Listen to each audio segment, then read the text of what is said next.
Inclusivity isn't the first thing that comes to mind when you think about AI, but what if it could be? Our guest today shares how we can use AI to build more equitable and human centered learning experiences. Join us on a new episode of Teach and Learn. Welcome to Teach and Learn, a podcast for curious educators brought to you by D2L. Each week, we'll meet some of the sharpest minds in the K-20 space. Sharpen your pencils, class is about to begin. Welcome back to Teach and Learn, the podcast where we explore the future of education with people shaping it. I'm your host, Dr. Cristi Ford, and today we're diving into a conversation that's both urgent and inspiring. How do we harness AI to build a more equitable, inclusive, and human-centered learning experience? I had the pleasure of meeting today's guest, Mychelle Pride, Academic Director in the Pro Vice Chancellor's Student Office at the Open University UK. I met her this summer at the Eden Conference, and her keynote, Harnessing AI for Equitable, Inclusive, and Personalized Education, really struck a deep chord with me. She invited us in that talk not to just think differently about AI, but to feel differently about how we define success, inclusion, and even assessment in this new era of learning. Mychelle, thank you so much for joining us today. I have so been looking forward to continuing this conversation with you. Oh, likewise. It was such a pleasure to meet you. So I'm going to just jump right in. I think that you have so much to offer the Teach and Learn community. And so I'm going to kind of refer back to a couple of points that for me, I call them mic drop moments when I was listening to your keynote this summer. One of those was, as I was listening to you in your keynote, you said, you've made a statement, don't slice a problem that doesn't exist. So I'd love to really kind of just unpack this here a bit and thinking, especially in the context of as institutions are rapidly adopting AI tools or thinking about the ways in which they're creating a strategy around AI, how do we stay grounded in the real challenges learners and educators face today, rather than solving for the wrong thing or letting tech define the problem for us? That's a really good question. You talk about mic drop moments, and I talk about mythical sound bites. So we've all been in that meeting where someone says, and factually correctly will say, students are using artificial intelligence for cheating. And then the next meeting, someone says, oh yeah, students are using our artificial intelligence. Someone else goes, yeah, more than half of our students are. And then a couple of meetings down the line, someone goes, yeah, 50% of our students are using more than 50% of our students. And you go, well, hang on a minute. That was never actually said, but it becomes a truth because someone put a number to it, right? Mm-hmm. So now there's this belief that more than 50% of our students, which is all of them, right, are using artificial intelligence for cheating. So think about a parallel universe where someone says in a meeting, our students are using AI irresponsibly for assessment in their assessment. And someone else says, how do you know that? Or so rather than taking it factually, you just go, oh, that's really interesting. Can you unpack that for me? How do you know that? And then you start to have this conversation. You realize, actually, there is no evidence. So let's get the evidence. Let's do some scholarship within our institution. Let's do some fact finding. So this is the slicing, right? Let's figure out what's actually going on. Let's find out. And so you get the question, to what extent are students using? In what ways are students using? And for me, why are students using AI irresponsibly? So rather than automatically assuming it's the student who's in the wrong and the student is cheating, think about, well, what would lead, if that activity actually exists, which we know it does for some students, why? And so then you start to do the scholarship and you find out maybe it's because your students are time poor and because your assessment's boring and it doesn't actually relate to their real life and what they're going to be doing in their real life. So you figure out then, right, well, what we need to do in the first instance is maybe upskill our students in their time management. So let's start there. I love that. And I think it furthers the conversation. The conversation we know is so complex around AI and student usage. And so I really appreciate how you double down and ask questions around what is the why? And to your point, a statement's been made and then it becomes fact. And we really don't have the evidence and the data to back that up. Absolutely right. And so where's the evidence? What is the fact?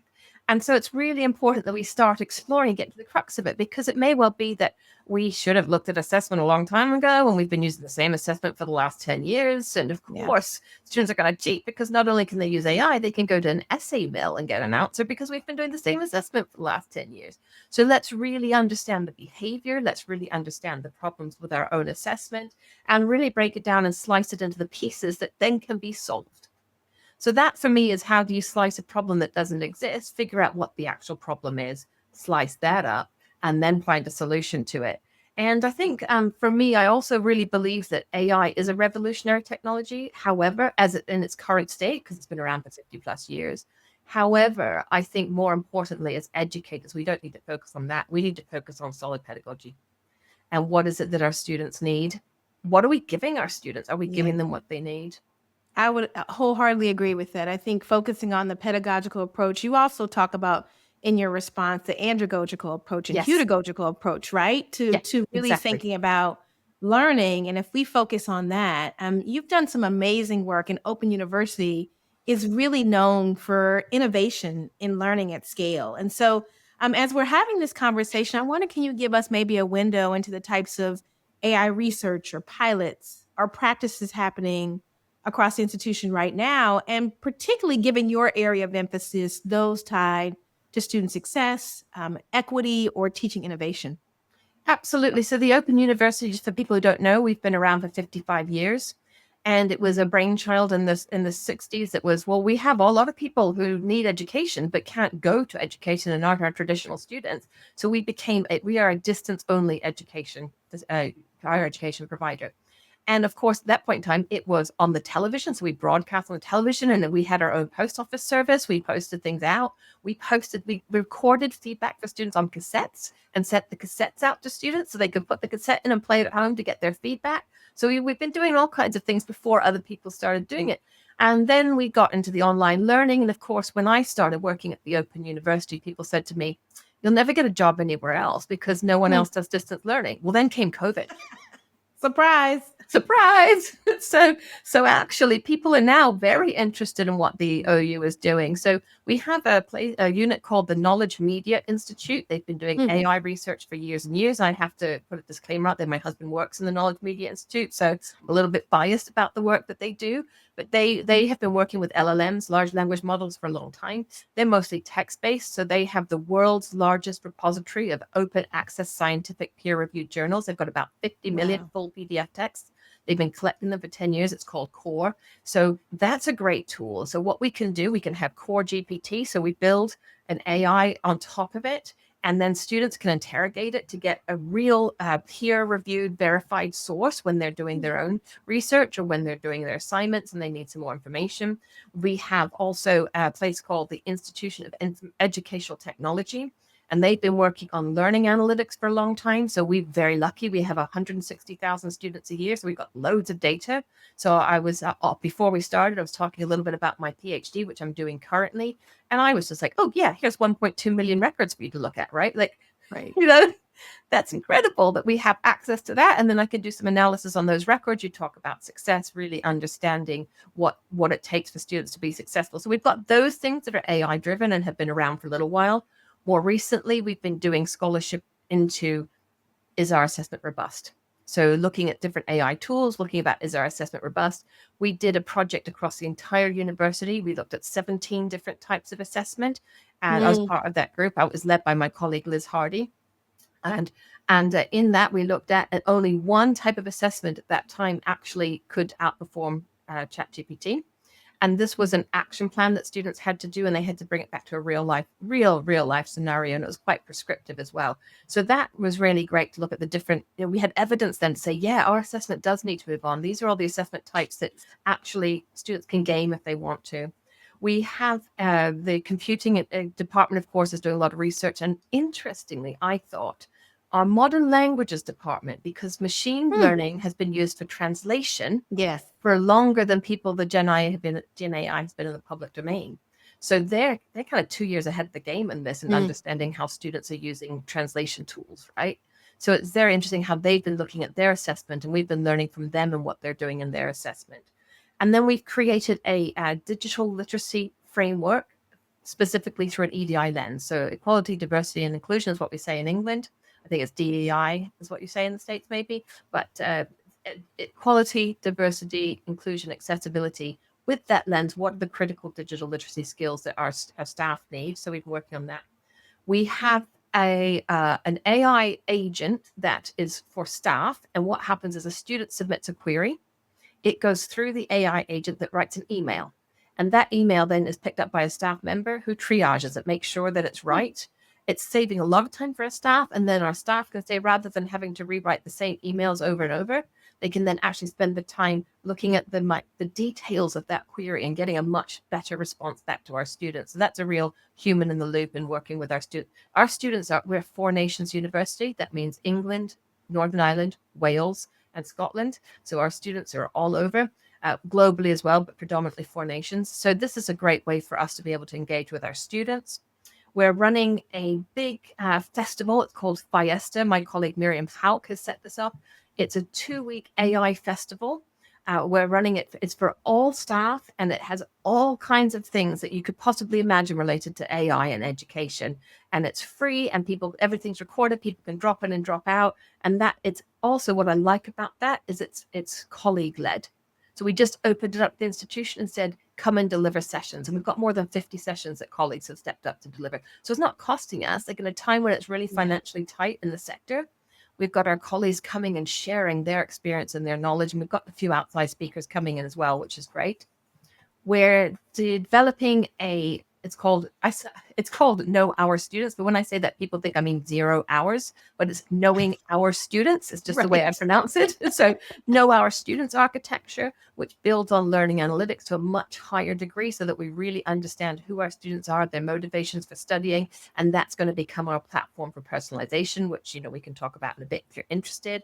We're working on an AI digital assistant specifically for our students side of things. We have a platform that is launching in the autumn that's actually, I think it launched this week, I should say.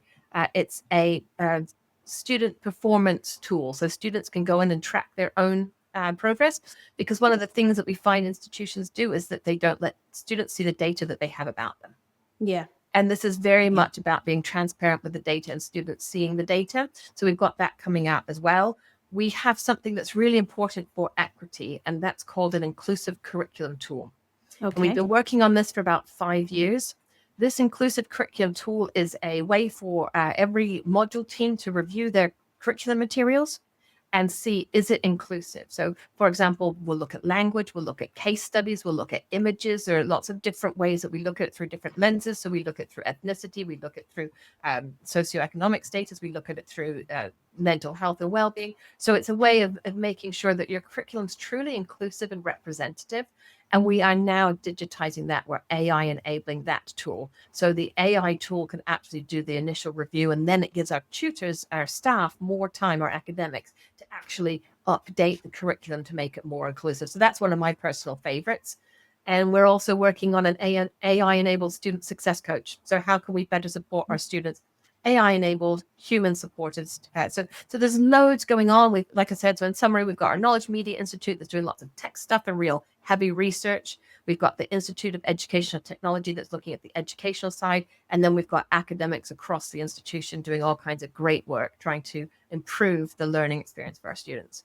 Mychelle, how do we keep up? I mean, I'm listening to you and there's so many great things happening. So much happening. What I will say for our listeners, as much as we can, we will get links from Mychelle and share those with you in this episode. So if you want to learn more about some of the projects that Michelle's mentioned, you'll have access to some of those. I mean, from everything, I've never heard of an AI festival before. Like, that's the first time I've ever. Right? With SAI, and I'm embarrassed, I can't remember what it stands for, but it's the Festival of AI and something teaching and assessment, supporting teaching and assessment. I think that's what it's called. Okay. My colleague Miriam Hauk and Eleanor Moore, they are incredible. They are so passionate. They're doing this on the weekends, but they're so mad about it. Wow. Yeah. So we hired Miriam as an academic lead. And I think that's important to note. We have academic leads for artificial intelligence and assessment. We have academic leads for artificial intelligence in learning, teaching, and assessment. And so these are really institutional movers and shakers. They're fabulous. We couldn't do these things without them.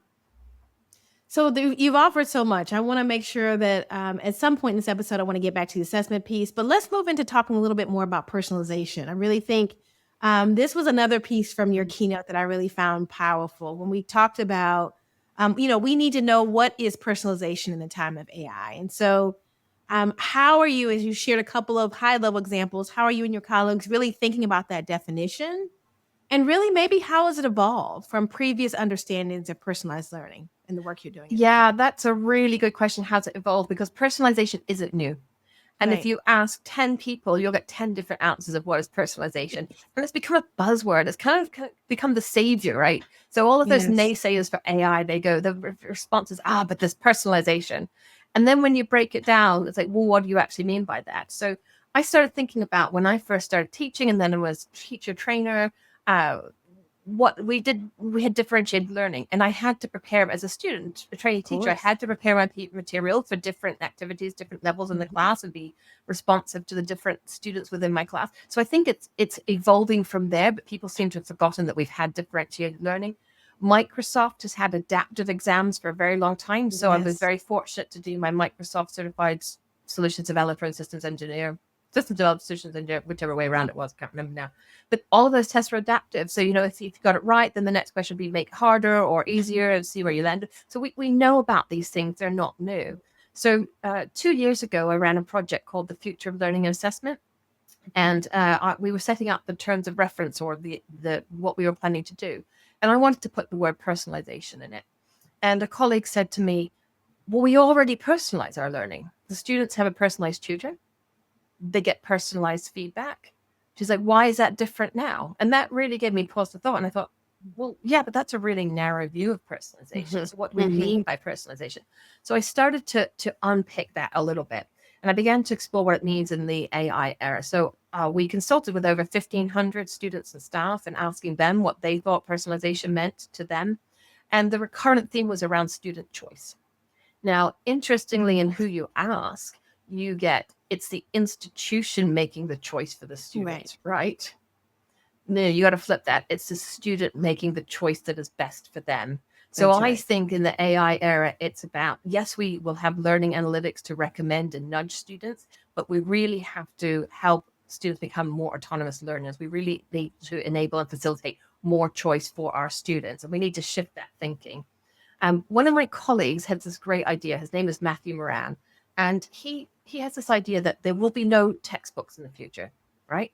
And so a course material will be a large language model, what am I trying to say? Like a holder, container of all of the materials that exist around a particular topic. Okay. What the students get is what he's calling a skin. So that's what sits on top of it. And this is how students interact with those materials. So if they're freshmen or sophomore, it's a much more guided and supported way of interacting and developing the critical thinking skills. By the time they're juniors and seniors, you expect them to have the critical thinking skills. So that skin is going to be different. The way in which students interact with the LLM is going to be different. And I think that's really interesting because at the moment, a lot of our academic time is spent on writing curriculum.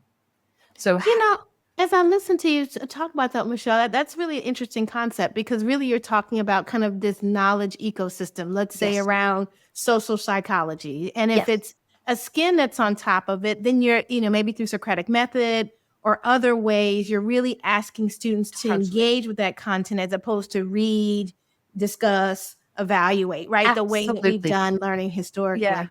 Yeah.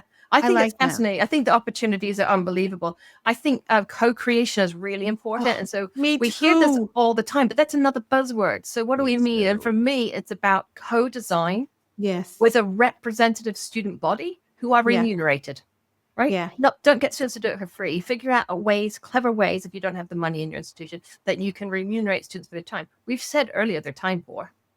But yet we want them to get involved in the co-design. So what are the benefits? How can we remunerate them in some way for that co-design? I think that's really important. My colleague, Kate Lister, and we are co-chairs of the International Council for Distance Education Global Advocacy Campaign for Distance Learning. Very long title there. Say that 5 times fast. Exactly. And so ICDE is the acronym for the council. And we are working, we're responsible for Europe. We're working with colleagues across Europe. So this is outside of the OU, includes the OU, but it's across Europe. And we were asking them, what does that personalization mean for them? Mm-hmm. And where we landed, I really liked this. It was this idea that the student believes that their course has been personalized for them, right? So we're at scale 160,000. And my husband said, his analogy is brilliant. The Ford Transit van. There's X number of parts for a Ford Transit van. I guess you have those in the US, do you? Yeah. Okay, good. Yeah. So there are X thousand parts for van, but there's over 2 million combinations of vans. Yeah. So everybody feels like their own van is personal to them, yet it's come from a finite set of options. And so I like that idea that an institution has that finite set of options, but the combination is almost infinite. Not mathematically, it can't be infinite, but the combination makes the student feel like, yeah, my learning is for me and it's been designed for me. So I really like that understanding of what we mean by personalization. And let me ask you a question just on that piece in terms of, you made a clear distinction that the student says that the course has been, or the learning experience has been personalized for me.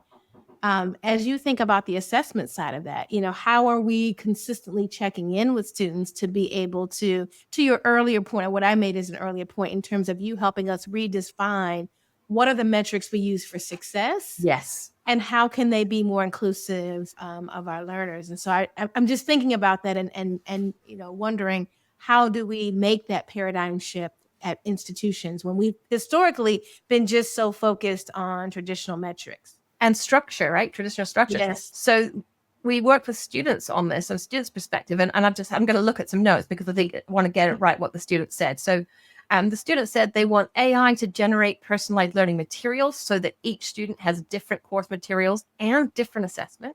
They were really keen on adaptive learning. We talked a little bit about adaptive assessment, but adaptive learning as well. So I saw one that is students can push the button that says, explain that again, please. Right, the explain it again button, or explain it in a different way, please. I like that one better because I do too. Yeah, they want to take assessment when they are ready. Now, I think that's really interesting because at least in our institution, we have fixed assessment. Yeah, so many institutions. Yeah, exactly. So this idea that students can take assessment when they're ready, and then assess in a way that the student can demonstrate their learning. So I've got a little bit of a tension with this one because I absolutely agree. We know the evidence shows, the research shows that a choice in assessment gives us better outcomes. It's much more equitable. Yeah. On the flip side, we can't have a student take every single assessment be a PowerPoint presentation. Right. Agreed. Right. That wouldn't be there. They wouldn't be well-rounded. They would have, when they went as employee, to get a job, they'd be like, wow, I do a great PowerPoint presentation. So we need to think about choice. And this is where I think actually within the personalization, I think there needs to be the essential student experience and the personalized student experience. So the essential student experience is what must every student have when they leave the institution, right? So to be successful, these are the things that the students must have and must know when they leave. And then we have the personalized bit, which is all of the student choice, the student autonomy, the learning that they need to learn, how they need to learn, when they need to learn for their own study motivation and study goals. So I've just got a student quote I'd like to read to you, if that's okay. When we were working with our students for the future. So the student said, I'm imagining that at the end of a week's study, I might engage with an AI entity, either online or in virtual reality. This entity will ask me about how I feel the week has been. I think that's really interesting. What key points I have discovered, and then show me something to describe with reference to that week's learning, and maybe bringing in some other module concepts too. I would then receive some feedback, which would guide me to review some things or to not forget others. This would be a soft assessment that would inform directed learning and revision. That's great. It's great. Wow. And, that's so powerful. And it actually leads me into my next question and where I wanted to come back to. I remembered in your talk at Eden, you had us pause and asked us to reflect as an audience. You're smiling because you know exactly where I'm going. You asked us to reflect on our best assessment memory. And I remember it being just such a human reflective moment. And I just said to myself, I have to ask her, why did she center that question? And how does it relate to even the student's quote and what we're talking about reimagining assessment in the era of AI? Well, I'll tell you something funny. A couple of days before my talk, I was scrolling through YouTube or TikTok, or not, I don't use TikTok, but whatever the kids use these days. And there was this person that said the best way to start a presentation is once upon a time. And I was like, I'm going to try that. So that's exactly what I did in this presentation. I started with once upon a time, and the whole room went quiet. Yes. As a once upon a time, you were all students. Yeah. And then I asked you to reflect on what was your best learning experience. And people, when you ask that question, they think about a teacher quite often. They think about a person who or an experience. Answering that best learning experience is quite easy for people. What is quite difficult for people to answer is what was your best ever assessment experience? People immediately think of the horrible assessment, like their driving test, right? Or they think about assessment that wasn't good. It is really hard for people to think about assessment that was good. And so my challenge to the sector is let's make assessment a learning experience. So think about it as assessment for learning. Think about assessment as a learning experience. And then it's something that students want to do. Because I flippantly say, create assessment that students want to do, and they'll do it. They won't teach, right? Now that's a flippant, that's really hard to do. Through co-creation, co-design with students, we can get closer to that, and really understanding and knowing our students, we can get closer to that. But yeah, asking that question, what was your best ever assessment experience, I think causes us all to reflect on our own ability to design or not design assessment. And I think what we do, because I don't know about you, but we're at the Open University, we hire people for their academic brilliance, their research, right? They're not necessarily trained teachers. They're not trained in writing assessment. And then we ask them to lead modules and write assessment. And so for me, it's like, I want people to think about, right, when was the last time I saw what the latest research was into writing assessment, what good assessment is? Well, I think we're in an existential crisis now at the minute around what is assessment, and institutions need to decide, why are we assessing students, for what purpose? How are we going to assess them, and really rethink that assessment piece. So that's why I asked that. And AI can be incredibly helpful in assessment design. It can. So It can. I love that question, and I really reflected deeply on it at the talk and then afterwards. And as I'm listening to you share your comments now, it just reminds me that even in you asking us that about our learning experience and our assessment experience, to your point, we're hired for expertise, but sometimes we forget what it's like to be that learner and to be in that moment of vulnerability and trying to navigate and wanting to do the right thing and really wanting to walk away with. We talk about we want deep learning for our students versus surface learning, but how are we creating opportunities that learning can be assessed in ways to catapult that? So I just thought it was brilliant. And we so often see assessment of learning. Of and course. It's like, no, use the assessment for learning.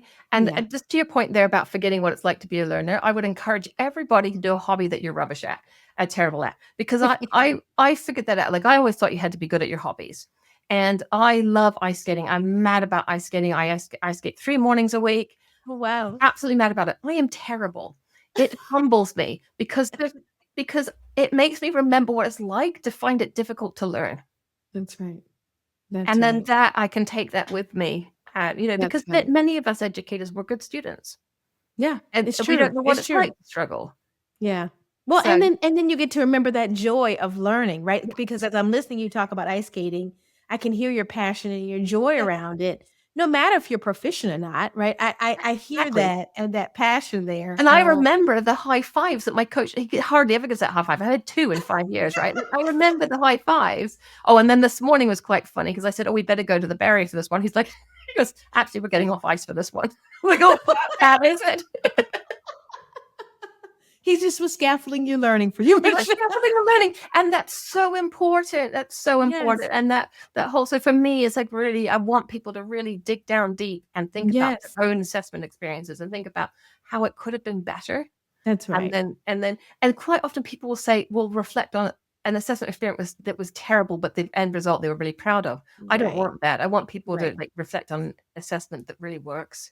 And was transformational for them, right? And I think that was really key. And as I was listening to you talk about all the things that Open University is doing, one of the things I jotted down quickly because you said a lot. Sorry, and I talk in quickly terms too. of no, it's all good. But talking about students tracking their own data, and that historically institutions don't do a great job of letting students have access. And so I'd love to ask you, as we think about the most urgent ethical dilemmas in AI development, whether it be about bias or transparency or student agency, kind of what are some of the principles that guide your work as you engage in these dilemmas? And maybe if you want to share a couple, we'd love to hear them. So a personal reflection is my own PhD, because I started out my PhD using learning analytics and doing analysis. Like I said, I had a 1.2 million record data set. And I very quickly realized that in learning analytics, you have to be really careful, because you can very quickly say, I'm going to go with purple. All purple students do this.